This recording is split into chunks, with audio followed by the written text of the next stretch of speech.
Viber inquiry with sales po ito.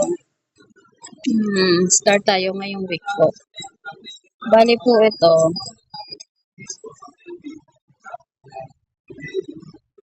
Si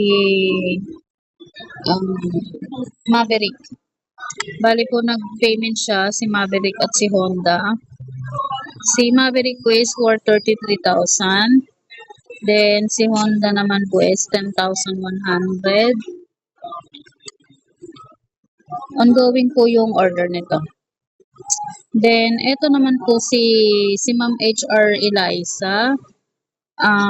Nag-payment naman siya, nag-additional kasi siya nung last Monday ng dry fit collar with Embro. Ito naman po yung total niya is 5,310. Ongoing din po yung order na to.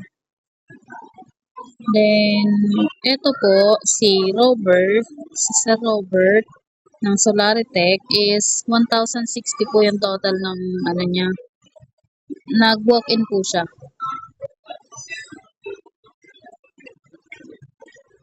Then, ito pong sa PNRI, bali tinawagan ko po to si Ma'am Jackie Gintap kasi nagpapakoto nakaraan pa.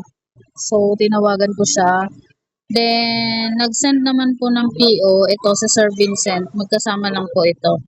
Ito, PNRI Procurement, si Ma'am Jackie Natividad at si Sir Vincent Paul Matthew. Isa lang po yan. Tapos, nag-send na po sila ng PO, kaya lang for process pa po ito ni Ma'am Angge.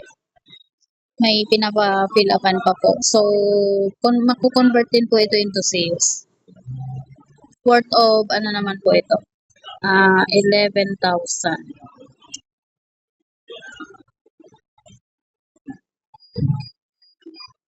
Yun lang.